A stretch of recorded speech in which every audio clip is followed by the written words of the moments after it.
Hello friends, Chris from doWhileLoops here. Congratulations on your decision to play the guitar. It's a super fun instrument. It's one you can take with you and improve upon for the rest of your life. By the end of this video, you're going to be set up with everything you need to start strumming this thing. So let's get you going.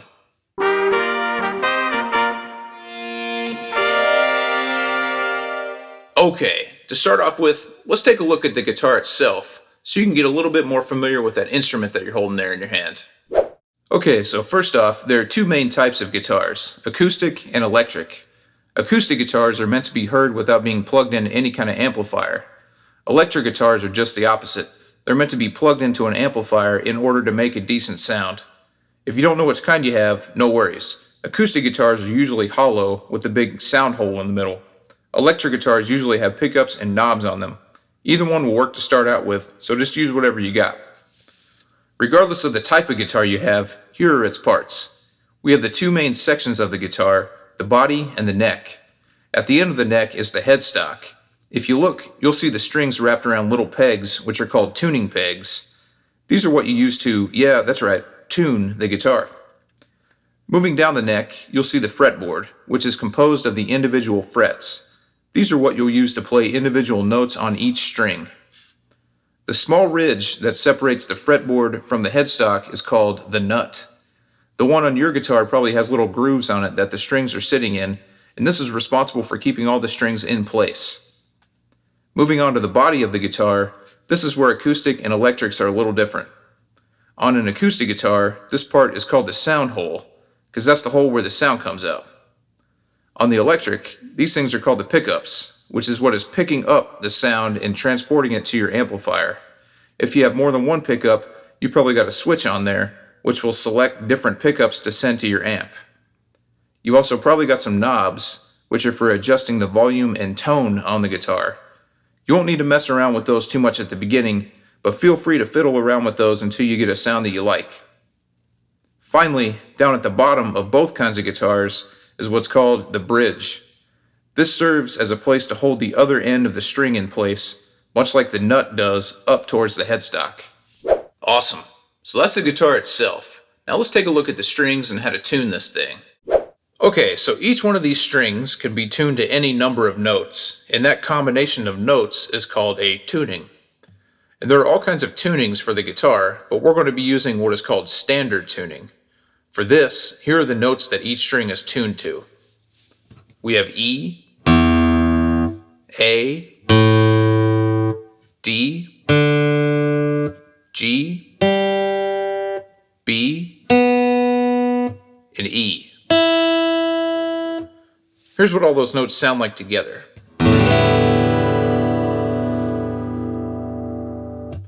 Now those notes are somewhat random to remember, so here's a few goofy sentences that you can use to remember them. Every awesome dog gets brown eggs. Every apple does get bitten eventually. Each anthill does get bigger every day, etc. Feel free to make up your own as well. Now, you also notice that there are two E strings here. You want to make sure that as you're holding the guitar, the low E string, which is the thickest, and the lowest sounding string is closest to the ceiling, and the thin E string is closest to the floor. So, in order to tune a guitar, you're going to need a tuner of some kind. There are standalone tuners that you can buy for pretty cheap, and there are also apps that you can get for free. Just search for tuner in your app store and pick the highest rated free one. That'll work just fine. I'm going to be using the one in my recording software, so I'll put that up here on the screen. Okay, let's start with the low E string. Turn on your tuner and pick the string. The goal here is to get it to an E, and then get that E to the middle of the dial on your tuner. Here's an example of what an in-tune E sounds like.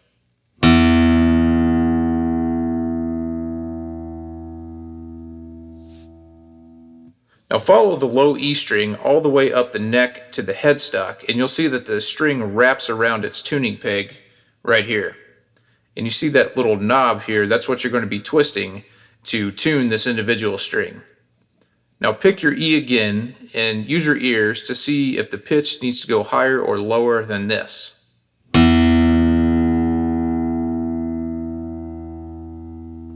If the pitch needs to go higher, twist the peg until you hear the pitch go higher, like this.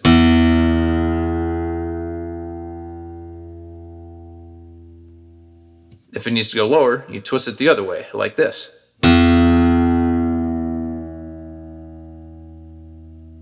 And the tuner might confuse you if the guitar is very out of tune, as other notes other than E will show. That's why it's best to use your ears until you get it in the neighborhood. Just keep at it until you get the E to show on the tuner, and then get the note to be right in the middle.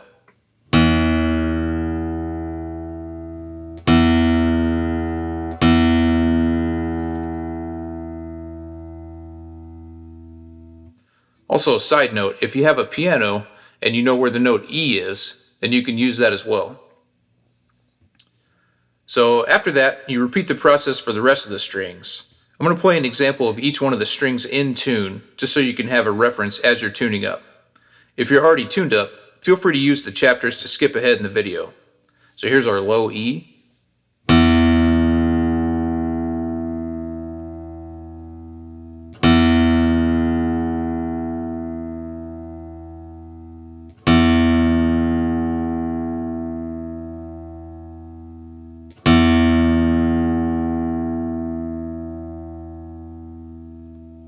Here's our A.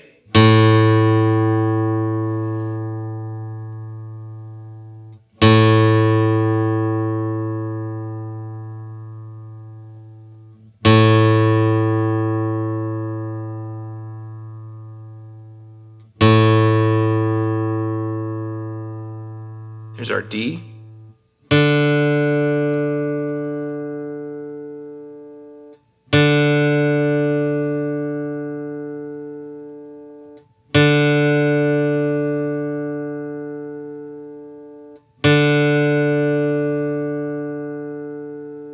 There's our G.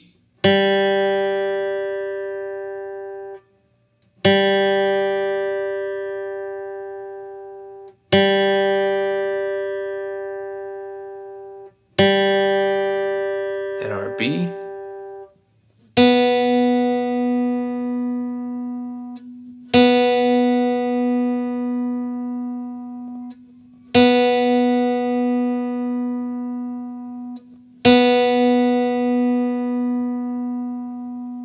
And our high E.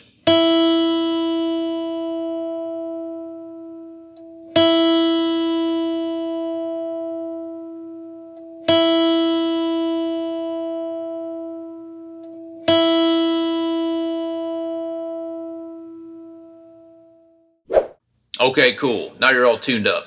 Quick note here, this is something you have to do pretty routinely on your instrument, particularly if the weather's been changing or you take it from inside to outside and vice versa. It's not a big deal, and it's something that you'll get used to. Now let's take a look at the frets and see how these things actually work. Okay, so here are our frets on our fretboard, and these frets are numbered. This is the first fret, the second fret, the third fret, and so on. Your guitar probably has dots or a design on the odd numbered frets. You can see this guitar has dots starting on the 5th fret. And these are there to help you navigate the fretboard as you play.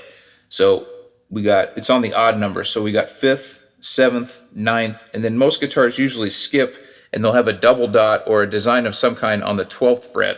That's because the guitar kind of starts over, if you will, at the 12th fret. That's beyond the scope of this video. We're just going to be using the 1st fret, the 2nd fret, and the 3rd fret. Okay, so to fret a note, what you want to do is place your finger up close to the next fret on the neck. Not actually up over the metal of the next fret, but just right behind it like this. For example, here's how I would fret the 3rd fret on the A string right here. So if you put your finger up closer to the body of the guitar than the headstock of the guitar, that's the goal. If you put it closer to the headstock, it might be a little bit harder to push down, and there's also a chance that the note will be out of tune with the rest of the guitar, even though the guitar as a whole is in tune.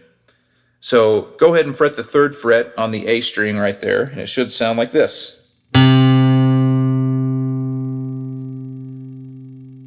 Nice. So experiment around with fretting different notes on different strings up and down the neck. It may be tough to push the string down, and that's normal. Over time, your hand will get stronger and it won't be a problem. In the meantime, you might find it easier at first to fret notes higher up the neck to get a little bit stronger. Cool. So that's how to fret notes. Now let's get into our first chord. Okay, so our first chord here is called C major. Let's put this up on what's called a chord chart so you can see what this looks like. A chord chart, or a chord diagram, is basically a diagram of what frets you need to use on which strings to make the chord. Each one of these 6 lines represents a string, and each one of these spaces represents a fret. So, for the C major chord, we have our 3rd finger here on the 3rd fret of the A string, then our 2nd finger on the 2nd fret of the D string, skip the G string, leave that open, and then our 1st finger on the 1st fret of the B string, like this. It sounds like this. So take a second and finagle your fingers into position and then give it a strum and see what you get. If you don't get it at first, no worries. Just go slow and try it again. Okay, so while you're practicing that, here's some common hang-ups on the guitar that can occur. Number 1, sometimes you're going to get dead notes that sound like this. This usually happens because your fingers are getting in the way of the strings underneath them, like this. You can see my 3rd finger is just in the way of the string that the 2nd finger is trying to play. And the best thing to do here is try to keep your fingers as elevated as possible and maybe try to curl them up and away from the fretboard like this. This is something you'll get better at over time. Another thing some people do is kind of extend their arm far out and kind of push the guitar away from themselves as they're trying to play, and this is just making it harder. The best thing you want to do is try to keep the guitar nice and comfortable in closer to your body like this, and don't try to be chasing it like this. That's not a battle that you're going to win. Another common thing a lot of people do when they're starting out is to lay their thumb alongside the back of the neck like this. What you want to do is kind of press your thumb against the back of the neck like so. And this is going to give your fingers that are doing the fretting something to press against. You can see I'm kind of sandwiching the fretboard, if you will, in between my thumb and the rest of my fingers. And this is just going to make it easier on the fingers that are doing the actual fretting. And over time, your hand will get used to this. It's not like a constant battle to see how hard you can grip the fretboard. It's just something you'll kind of get used to. You'll see that my thumb kind of peeks over the back of the neck like this. Everybody does it a little bit different, and you'll find your style over time. Okay, so hopefully you have your C major chord. If you're still having trouble, here's a modified version of the C chord without the index finger. It sounds like this. You'll just need 2 fingers to do this version, and there's no shame in starting out with this one. Just pick whichever one works best for you. Regardless of which one you choose, give this one a nice strum and see what it sounds like.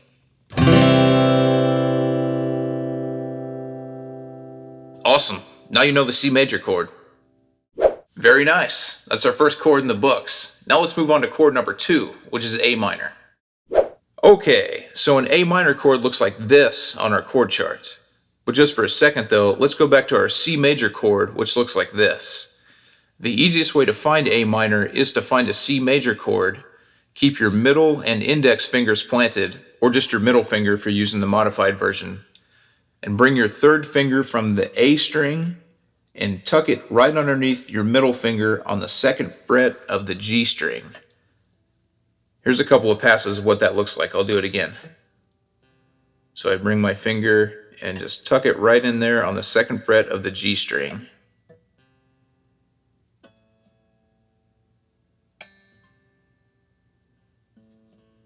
Like that. Once you got the A minor, just go ahead and give it a couple of strums. Here's an example of the full version of the chord.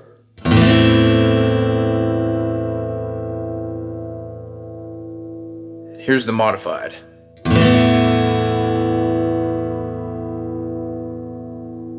And by the way, you don't have to start from the C chord every time. You can just find the A minor on the neck by itself. But starting on the C major chord, it might help you get better at switching chords in rhythm, which is eventually where we're headed. Quick note here, if you want to take your playing to the next level and you're looking for somebody to help you get there, I've got over 20 years of playing and teaching experience on trumpet, guitar, piano, songwriting, theory, and a whole host of other musical subjects. I'd love to help out. Send me a message on my website. The link is here and in the description. Mention code CLEM20 and get 20% off your first lesson. Now back to the show. Alright, 2 chords down, C major and A minor. Now let's move on to our last chord, which is G major. Alright, so G major. This one's kind of a stretch, but that's okay. So here's the full version. You've got your index finger on the 2nd fret of the A string. You've got your 2nd finger on the 3rd fret of the E string. And you've got your ring finger or your pinky on the 3rd fret of the high E string like this. All that sounds like this.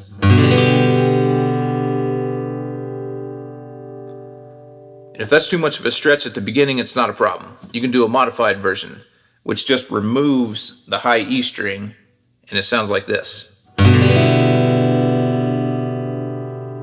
Actually, here's a trick. One thing you can do is you use your modified C chord like this and just transfer both of those fingers up one pair of strings so they're sitting on the low E and the A string like this.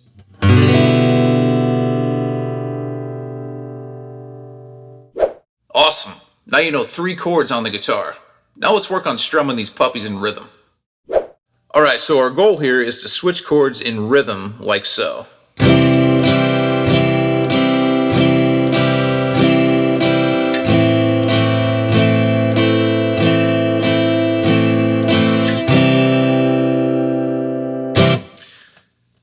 Now that might seem intimidating, but we can build up to this like a ladder. First, let's take our C chord and you just do 4 downstrokes like we did before. Use your thumb or your pick or whatever you got. Just like this.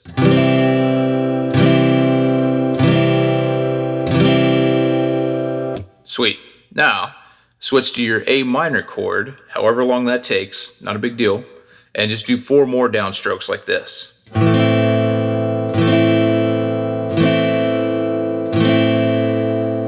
Awesome. Now, without strumming, leave your pick hand or your thumb hand, whatever you're using, out of it. Just concentrate on your fret hand. Switch between the C major and the A minor chord without strumming anything. And put all your attention right here on your hand and see what it's doing. Just let your hand do the switching and just kind of get that ingrained in your muscle memory. Remember, you can keep your middle and your index fingers planted, or if you're not using the index finger, just your middle finger planted to make it easier. Then once you got a decent handle on it, however long it takes, add in some downstrokes like this.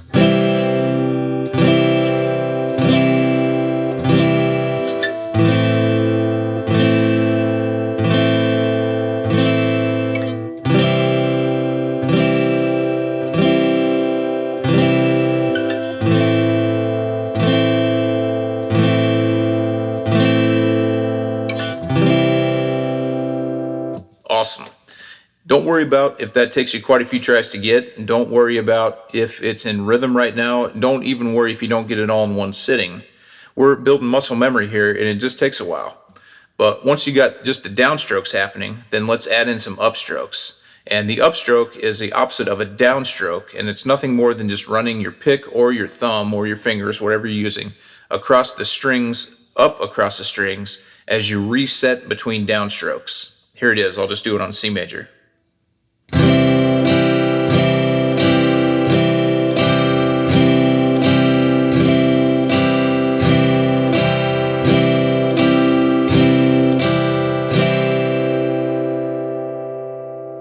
Cool. All right, so you just do that on the C chord at first, and then you do it on the A minor chord. And now for the magic moment, you keep the downstrokes and the upstrokes going and you switch between the chords as you play, like so.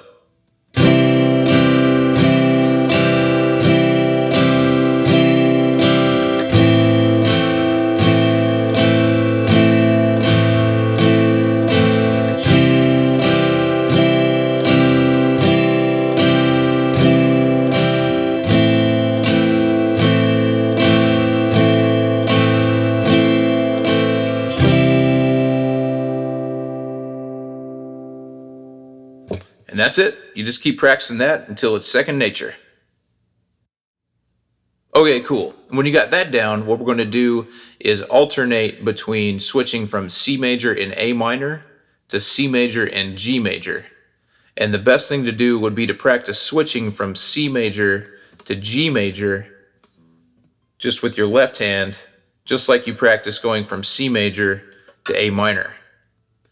And once you got that happening, what we're going to do is go from C major to A minor, and then back to C major, and then to G major, and then C major, A minor, C major, G major, C major, A minor, C major, G major. We're just going to keep that going. Here's what that sounds like with the full versions of each chord.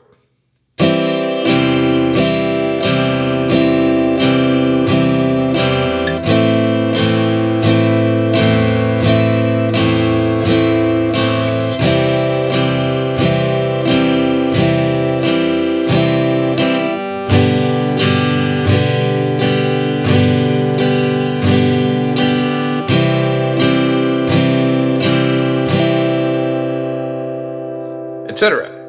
Here's the modified versions of the chords.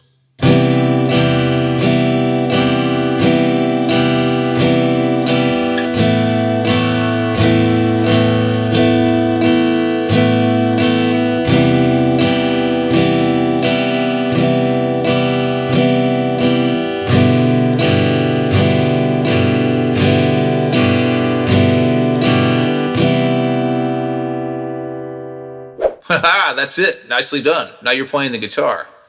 You'll find that those 3 chords are used in thousands of songs, so use this video more as a springboard to help you explore the instrument further.